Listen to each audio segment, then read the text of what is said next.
au sujet des retenues collinaires qui sont un obstacle à l'écoulement naturel de l'eau. Sur mon exploitation, je parle juste de mon observation, l'endroit où il y a le plus de biodiversité, la plus grande diversité de biodiversité, c'est certainement autour du lac collinaire. Et donc, j'entends pratiquement quotidiennement condamner un petit peu cette forme de réutilisation de l'eau, mais qui revient de toute façon sur le circuit, quoi.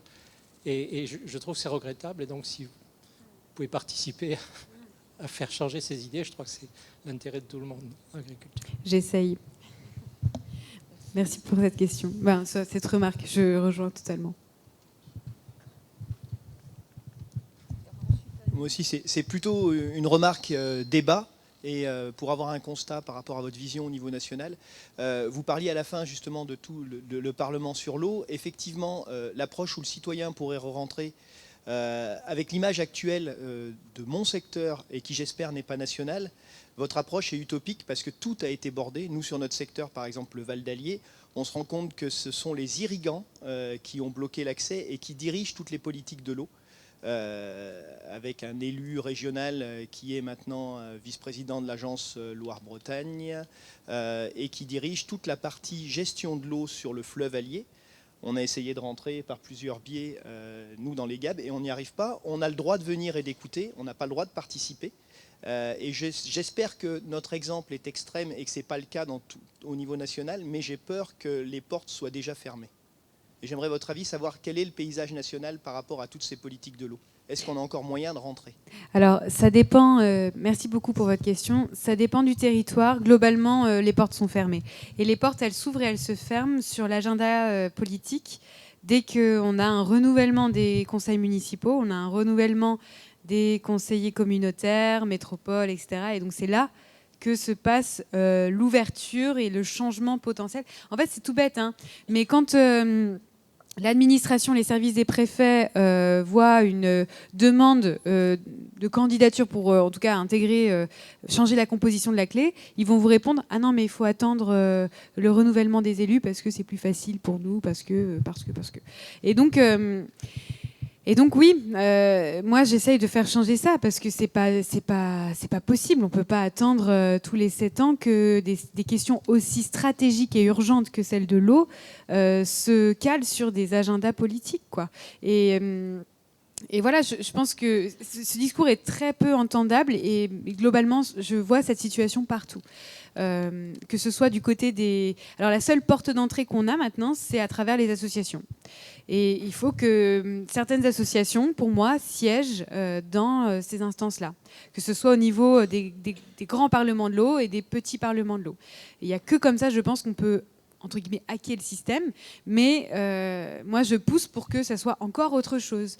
Qu'il y ait des instances beaucoup plus flexibles dans le temps. Et je sais qu'il y en a qui ont expérimenté cette forme hybride entre une commission locale de l'eau avec une composition stable qui se cale sur les agendas politiques et une instance citoyenne qui se renouvelle, qui a sa propre gouvernance et qui va parler en fait régulièrement et discuter avec la commission locale de l'eau. Dans la Drôme, par exemple, ils ont fait ça.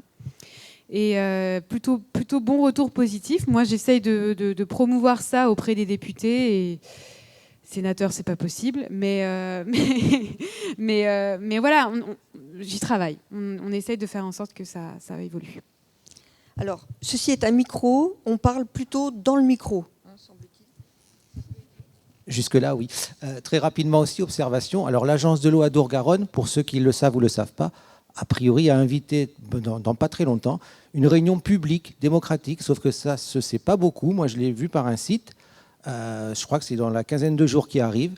Bon, voilà. Ça, mais la communication n'est pas forcément faite. Et ma deuxième réaction, moi qui suis aussi élu communautaire, enfin municipal et donc communautaire quelque part, le problème, c'est qu'on a tellement d'instances de décision quand on a un projet. Ah oui, on passe le stage, le PTGE, etc., etc. Le problème, c'est que vous déposez votre projet, il y en a toujours une de ces instances qui dit ben non, moi je ne suis pas d'accord, etc. Donc à la fin, le projet, soit il prend du retard, soit il y a des oppositions. Et puis une fois qu'il est presque passé, on nous dit ah ben non, Il faut refaire toutes les études, ça fait 10 ans votre projet. Ben oui. Donc là, il y a un souci. Certes, il faut de la représentation, certes, il faut ouvrir, mais à un moment donné, il faut, quelque part, quand il y a quelqu'un qui a un projet, il faut qu'il y ait une instance qui lui réponde et pas 50.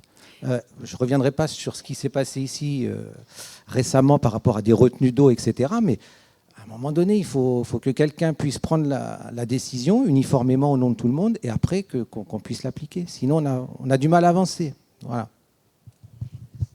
Ouais, merci pour cette remarque. Je rejoins totalement et c'est pour ça que je dis que c'est important de garder ces instances-là qui ont cette historique, cette mémoire de tout ce qui a été fait. Et les sages sont faits pour ça.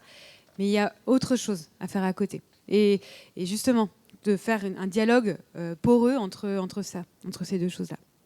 Et petite remarque aussi pour l'agence de l'eau à Dour-Garonne, ils ont fait une chose assez innovante, à mon sens, c'est de réserver une place à la jeunesse dans leur comité de bassin. Il y a une représentante de la jeunesse, et c'est peut-être pas assez, mais c'est déjà bien. Nous avons 2 personnes ici. Bonjour, merci pour votre présentation. Je pense qu'on a bien conscience des enjeux sol, drainage, irrigation, hein, qui sont les grands mots-clés à suivre. Il faut qu'on bosse là-dessus. Irrigation, pourquoi, un peu de manière brute, pourquoi on considère que les eaux évapotranspirées par le maïs l'été sont consommées? Est-ce qu'il n'y a pas un petit sujet, petit cycle de l'eau ou cycle de l'eau moyen qui fait que ça peut être utile peut-être sur la parcelle, la ferme, le bassin versant? Et un peu sur le côté retenue collinaire. Bon, moi, je ne me suis pas documenté précisément sur l'hydrologie régénérative et c'est quoi les dimensions des différents ouvrages qu'on voit sur les images. Qu'est-ce qui est une mare, un bassin, une retenue collinaire, quoi, 10 000 m3, 40 000, 100 000 m3, qu'est-ce que vous en pensez? C'est le type d'ouvrage qu'on a dans nos bocages. Merci beaucoup pour votre question. Alors, en termes de définition, retenue collinaire, c'est une retenue qui va recueillir les eaux de ruissellement. Donc, elle se trouve dans une cuvette topographique et elle s'alimente comme ça par les eaux de ruissellement. Une retenue dite de substitution, telles qu'elles sont conçues, imaginées aujourd'hui, et elles le sont depuis les années 90, voire même avant, ce sont des ouvrages qui sont d'énormes ouvrages de stockage. En général, les ouvrages de substitution sont de taille beaucoup plus importante. Hein. C'est plusieurs... Voilà. Retenue collinaire, plus petit, alimenté par les eaux de ruissellement. Retenue de substitution, beaucoup plus grande et alimentée par les nappes. Pompage de nappes, etc. Et la question que je me pose, moi, avec l'hydrologie régénérative, en tout cas, l'hypothèse qu'on fait, c'est que... les retenues collinaires, quand elles sont insérées dans un schéma d'hydrologie régénérative, c'est-à-dire avec des haies, avec les arbres, etc., des sols vivants, permettent ce recyclage de la pluie et donc on favorise la rétention d'eau, même évaporée, dans le paysage, dans le territoire. Mais ça, on n'a pas d'études pour le vérifier. Et tout l'intérêt de l'hydrologie régénérative, l'association qu'on a créée, c'est de lancer ces projets pilotes et de le quantifier. Aujourd'hui, dans la toute première diapo que je vous ai présentée, c'est effectivement considéré comme une perte, parce qu'on estime que c'est quelque chose qui part dans l'atmosphère, qui ne revient pas dans les milieux. Mais si on recrée les conditions favorables au recyclage continental et que l'eau restait sur les territoires, peut-être. Il y a des études qui se contredisent là-dessus. Certains disent que non, ne favorise pas le recyclage continental, d'autres disent que si. Mais pour l'instant, il y a encore un doute scientifique. Pardon, oui. Moi, ce serait ma question. Ce qui me chagrine, c'est quand même toutes ces fermetures de captage d'eau, là, d'eau potable, donc d'eau alimentation humaine, qui sont polluées par l'agriculture, hein, donc en grande partie. Est-ce qu'on a une idée du coût de la dépollution de l'eau en France? Parce que ça doit y avoir un coût énorme pour la collectivité. Nous, ici, on est quand même une grande partie en agriculture biologique, sans intrants, sans engrais. Donc, je dirais, entre guillemets, on ne participe pas. On participe plutôt à la sauvegarde de l'eau qu'à la pollution. Mais la pollution, c'est quand même les agriculteurs et on en fait partie, quoi. Je veux dire, est-ce qu'on pourrait chiffrer ça et le montrer aux collectivités aussi pour dire ceux qui font attention, soit on les favorise ou alors on fait payer celui qui pollue, mais c'est pas dans l'air du temps. Voire même on avantage ceux qui polluent. Merci beaucoup pour la question. J'ai lu un rapport de la Cour des comptes qui estimait le coût supporté par les ménages de la pollution, de ces captages de dépollution, en tout cas, de l'eau captée pour l'alimentation en eau potable. Je crois, j'ai pas trop envie de dire de chiffres comme ça, mais il me semble que c'est 150 € par an pour un ménage. C'est pas énorme non plus, mais c'est un coût qui est supporté par le contribuable, quoi, et à travers la facture d'eau. Alors qu'effectivement, il faudrait plutôt avantager une agriculture biologique de conservation, ou, voilà, qui va limiter les intrants agricoles. J'ai 4 personnes en file Ok. d'attente, donc je continue. Donc il y avait ici, 1, 2, 3, 4, 5. 5 personnes. Hop. Je voulais savoir si vous avez déjà présenté vos travaux auprès de nos chers ministres, sénateurs, enfin vous avez déjà un petit peu répondu, députés, pour qu'ils soient un petit peu conscients du changement climatique que nous on connaît tous les jours sur nos fermes et qu'ils soient conscients un petit peu de l'enjeu eau. J'ai l'impression aujourd'hui qu'ils se foutent royalement de tout ce qui est rapport scientifique, quoi. Merci pour la question. Oui, j'ai même présenté mon livre à Christophe Béchu. Je ne sais pas s'il l'a lu, mais je sens qu'il a évolué. Alors, ça ne se voit pas, mais il a un peu évolué. Vous couperez ce que je viens de dire. Mais il a quand même... En tout cas, ses services ont compris. Et les députés aussi, qui m'ont auditionné, ont dans leur rapport de janvier 2024, là, le dernier rapport sur la mission d'information, reviennent sur leur position par rapport aux retenues de substitution, justement. Les sénateurs, non, toujours pas. Ils veulent pas. Veut pas. Par contre, on sent qu'il y a quand même... Alors moi, je forme aussi les hauts fonctionnaires d'État, les DDT, etc., là, qui sont... quand je leur présente ça, non, ça rajoute encore trop de complexité. On a déjà en gros, ce qu'ils me disent, c'est on a déjà du mal à appliquer ce qu'on a appliqué comme réglementation, comme dispositif. Ce serait trop compliqué de rajouter une couche de complexité. Donc, je parle à tous ces gens-là, je parle dans les médias, j'essaye d'influencer à tous les niveaux. Je pense qu'il y a une prise de conscience, malheureusement. Est-ce que ça va assez vite par rapport aux enjeux ? Je ne sais pas. Moi, je mise surtout sur cette forêt qui pousse dont vous faites partie. Et je m'appuie sur vos initiatives, sur vos expériences pour les faire remonter le plus haut possible. Vous avez montré une image de castor. Et je pense que vous êtes positionné dans la Drôme. Il paraît qu'il y a une expérimentation qui se passe dans la Drôme de retour de l'eau grâce au castor, et qui est copié sur des exemples américains qui ont valorisé l'impact des castors économiquement, comme font les Américains, et qui ont montré que c'était extrêmement rentable économiquement de faire revenir les castors pour faire revenir l'eau. Je voudrais savoir si vous pouvez dire en 3 mots ce que vous en pensez. Tout à fait. C'est une expérimentation qui a été faite sur Valence Roman Agglo, qui est une des collectivités pilotes en hydrologie régénérative. Donc c'est Cédric Cadet qui fait ça. Et ils ont fait une vidéo sur YouTube que vous pouvez regarder en 5 minutes. Elle s'appelle Médecine Castor. Et effectivement, ils ont fait revenir le castor et ils ont vu réapparaître des sources. Ils les recensent là en ce moment. Donc ils construisent eux-mêmes en fait des barrages façon castor et ils protègent les barrages de castor. Mais ça doit se faire encore une fois en concertation avec les agriculteurs parce que ça va inonder les champs. Enfin, c'est toute une autre stratégie à mener. L'OFB travaille dessus aussi pour cohabiter avec le castor. Et le célèbre philosophe Baptiste Morisot, qui est un amoureux des castors, étudie cette cohabitation et cette lecture du paysage à travers le castor. Donc moi, mon regard, c'est que oui, tant mieux. Le castor a été une espèce décimée par de nombreuses activités de braconnage, etc. Et là, il remonte même jusqu'en Haute-Savoie, il recolonise et c'est tant mieux. C'est maintenant faire alliance, ce que j'appelle faire alliance avec le vivant. Alors, encore 3 personnes au moins. Donc ici, madame. Alors, Oui, merci Charlène pour votre intervention. Et j'ai deux petites questions. La première, c'est plutôt une demande. J'habite au plein cœur du parc naturel régional Périgord-Limousin, en Périgord vert, donc. Et c'est une région où il y a énormément d'étangs qui ont été creusés par les habitants dans les années 70 et qui sont très décriés effectivement par, on va dire, la mouvance écologique représentée par le parc, et qui efface ces étangs. Donc c'est une grosse activité pour plein de motifs, un réchauffement de l'eau, etc., plein de raisons. Et il me semblerait super important, parce que je connais les Key Lines depuis longtemps, j'ai travaillé en Inde pendant 10 ans et c'est un modèle qui est appliqué là-bas.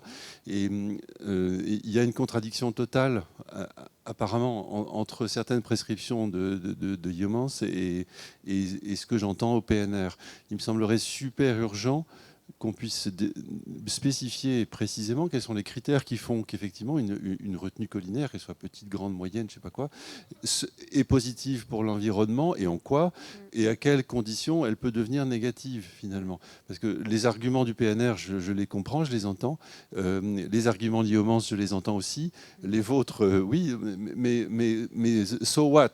Qu'est-ce qu'on fait à la fin? Voilà. Et la deuxième question, rapidement, c'est je suis très curieux de savoir qui étaient les 10 pélos qui étaient dans la salle. Et est-ce qu'ils étaient là pour peser sur le truc et emporter le morceau à la fin, ou est-ce qu'ils étaient juste là parce qu'il y avait de la lumière, ils sont rentrés? Merci pour les deux questions. Pour la première, je peux pas m'avancer trop parce qu'on n'est pas encore assez avancé, je pense, Et puis, chaque territoire a sa spécificité, donc je peux pas dire quelque chose de vrai pour absolument toutes les retenues collinaires. Encore une fois, quand elles s'inscrivent dans un schéma global assez cohérent, pour ralentir l'eau et permettre la rétention dans les sols, permettre une biodiversité, en intégrant cette continuité écologique comme on en a évoqué tout à l'heure, eh bien, pour moi, c'est OK. C'est à chaque fois qu'on se dit il faut stocker l'eau, je parle des nouvelles infrastructures. C'est pour quel besoin? C'est pourquoi? C'est quel est l'usage derrière? Est-ce que c'est un usage anthropique, partagé avec les milieux ou pas? C'est surtout cette question-là que je pose. Pourquoi on stocke de l'eau? Comment on l'alimente? À qui ça va servir? Et est-ce que c'est favorable pour nous, les êtres humains, ou le vivant, ou les deux? Parce que quand on parle d'irrigation, ouvrage pour irrigation, il faut savoir qu'il y a un gros marnage. Il n'y a pas possibilité d'avoir de la biodiversité aquatique en été. Au contraire, on va réchauffer les eaux. Donc c'est évident. C'est un questionnement vraiment de conception à la base qui est calé sur des besoins en eau. Donc je peux difficilement répondre à la question, je suis désolée. Et pour les 10 pélos, on était il y avait de l'entre-soi quand même, et puis c'était des gens qui étaient soit d'accord globalement, soit pas du tout d'accord, qui étaient venus pour questionner un projet qui n'avait rien à voir avec le sujet. Nous avons 5 minutes, nous avons 2 personnes et encore une en bas. D'accord. Bonjour, merci. Ce qui me semble important, c'est la temporalité. La semaine dernière, on a eu Serge Zaka qui est venu nous présenter des choses sur le changement climatique. Et en fait, la mise en perspective de la temporalité des actions, elle n'est jamais très clairement définie. Donc, on manque énormément de stratégie. Donc, soit on a le sentiment d'être accablé par le constat, soit on a le sentiment qu'il n'y a rien à faire ou que ça va être très long. Et moi, je trouve que dans votre présentation et celle de M. Zaka la semaine dernière, on lui a fait la remarque exactement celle-ci. Il faut mettre de la temporalité. On peut aussi avoir le temps de faire les choses correctement pour assembler avec nous. Et le deuxième point que je voulais aborder, c'était la représentation citoyenne, parce que je suis élue et qu'on a fait des conseils participatifs. Ce sont toujours les mêmes personnes qui viennent de manière volontaire et qui viennent parce qu'elles ont quelque chose à défendre personnellement. Donc c'est très compliqué d'aller chercher les autres citoyens. On a fait des tirages au sort pour essayer d'avoir des personnes qu'on ne connaît pas, etc. Ils ne viennent pas, en fait. Ils ne viennent pas. Donc les gens sont démobilisés, ils ne sont pas responsabilisés et ils ne voient pas comment leurs paroles peuvent servir dans le contexte global, en fait. Et ça, je pense que c'est pas d'un côté la représentation et d'un autre côté l'association. Je veux dire, c'est ensemble, il y a des gens engagés des deux côtés, et c'est ensemble qu'il faut essayer d'aller chercher d'autres citoyens qui peuvent avoir des idées. Mais en fait, les gens, ils ont l'impression que leurs idées, elles ne vont pas être entendues. Et je crois que voilà, faut pas stigmatiser. C'est difficile d'être élu, comme c'est difficile d'être dans une association, mais c'est pas les uns contre les autres, c'est les uns avec les autres. Je rejoins ce qui a été dit et je fais la même réponse que j'ai dit tout à l'heure. Je n'ai pas cherché à opposer, mais justement avoir une complémentarité entre les deux formes de participation, représentative et participative. Oui, bonjour. Je vous ai écouté attentivement. J'ai été, je le suis plus depuis un an, représentant des agriculteurs bio au niveau de l'agence de bassin d'Haut-Garonne pour la région Aquitaine et Occitanie. Et en fait, lorsqu'on participe à ces grandes réunions, à ces grands colloques, on se rend compte, si on prend le fait tout simple, d'un côté, il y a des opposants, et de l'autre côté, donc, il y a des gens qui veulent faire. Et là-dessus, donc à un moment donné, il faudra savoir, notre métier à nous, on est là pour ça depuis 2 jours, comment on peut faire pour nourrir les agriculteurs, nourrir la planète avec des produits sains, tout en respectant la nature et au contraire qu'elle devienne régénérative.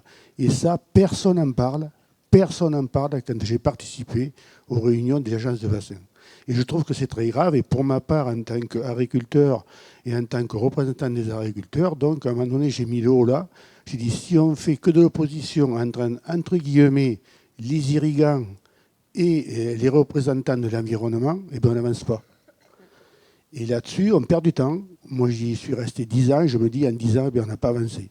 Et c'est quand même grave par rapport au changement climatique que l'on a aujourd'hui. Et il serait temps que tout le monde donc, se réveille et qu'on voit ensemble comment on puisse faire. Là-dessus, bon, moi je fais partie de ceux qui aujourd'hui donc essayent de participer, on va le faire aussi sur ma ferme, sur un programme d'agriculture régénérative.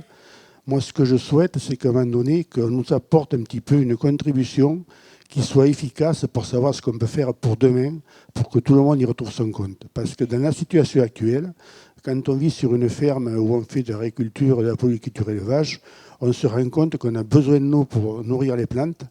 Si on n'a pas cette eau à un moment donné, donc on ne pourra pas nourrir les plantes, donc on ne pourra pas nourrir les hommes derrière ça. Et deuxième chose, il faut aussi qu'on repose bien le système donc de ce comment est fait la nature, comment est fait le sol, comment est fait le climat, et en fonction de ça qu'on puisse avancer. Donc je souhaiterais qu'à ce niveau-là, vous apportiez un petit peu, par rapport à votre expertise, des éléments pour qu'on puisse avancer vraiment ensemble, sereinement, mais surtout très vite. Très vite, en 10 secondes. Avec une dernière question. Et une dernière question. Ça rejoint un peu ce qui a été dit par rapport à la temporalité. Il y a à la fois besoin de penser global, agir local, penser temps long, agir maintenant. Et c'est toute cette contradiction qui est, je pense, très difficile, surtout quand on est élu. Et encore une fois, je répète, mais c'est pas un discours anti-élu que j'ai, c'est vraiment heureusement qu'on a des élus, heureusement qu'on a une diversité aussi des formes de représentation, mais c'est aussi être capable d'intégrer les pensées qui ne sont pas les nôtres, qui nous renvoient à une opposition, quoi. Et je pense qu'on a besoin, en fait, à la fois de l'expertise scientifique, une pensée globale, systémique, qui se projette sur le long terme. Serge Jacquat qui nous dit, voilà, le futur de la France en agriculture, ça peut être ça, le paysage, avec des nouvelles filières, etc. Et à la fois, on a besoin de cette connaissance scientifique. Nous, on va la mettre au regard des ressources en eau disponibles. En bref, je vais être très claire en 5 secondes. Pour moi, ce que les élus peuvent faire, et ça a été super bien expliqué par rapport au tirage au sort des citoyens, etc., c'est développer et cultiver cette forme de participation citoyenne et de l'intégrer dans un schéma de résilience globale. Quand je dis résilience globale, c'est alimentaire, énergétique, c'est climatique aussi. Et en fait, par le prisme d'un plan alimentaire territorial, par exemple, on peut se dire, nous, sur notre territoire, on voit par rapport aux études scientifiques qui sont menées qu'on pourra cultiver ça, peut-être moins ça, et intégrer effectivement les producteurs, évidemment, les transformateurs, les citoyens, demander mais quelle sera votre alimentation demain, celle de vos enfants, et en même temps avec ça, avec cette forme d'agriculture-là, on aura besoin de tant d'eau. Voilà les besoins en eau, voilà les ressources en eau disponibles et comment on se le partage entre nous, les industries, les entreprises et les collectivités et l'ensemble du vivant. Je vais me faire le porte-parole de Mathieu Marguerite qui suit. Nous commençons à manger son temps, à défaut de boire vos paroles. Donc nous allons commencer une dernière question. Bien, la vapeur d'eau est le principal gaz à effet de serre. Le GIEC ne tient pas compte de la vapeur d'eau dans ses modèles de prédiction de changement climatique. Et le GIEC justifie cette décision par plusieurs arguments. Je n'en citer qu'un. Le GIEC considère que les activités humaines n'ont pas une influence significative sur le cycle de l'eau. Alors je voulais vous demander ce que vous en pensiez et ce que ça pouvait avoir comme conséquence sur la fiabilité des prédictions du GIEC. Pour moi, le GIEC qui prend en compte la vapeur d'eau dans ses modèles. La question, c'est toutes les autres formes d'activité humaine qui émettent du vapeur d'eau en plus, typiquement le nucléaire.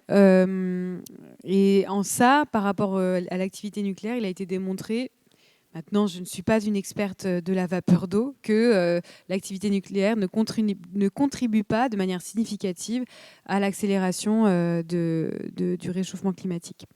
Mais par contre, dans les modèles, non, c'est intégré que pour un plus 1 degré, la vapeur d'eau est en fait un effet de rétroaction positive. Plus, en fait, il va faire chaud, plus il y aura de vapeur d'eau, donc plus il va faire chaud. Enfin, voilà, c'est la boucle de rétroaction. Oui, tout à fait. Ouais, tout à fait. Merci pour cette présentation, merci pour vos Merci questions. à vous. Bravo. Vous êtes encore à disposition parmi nous pour discuter. Encore 1 heure.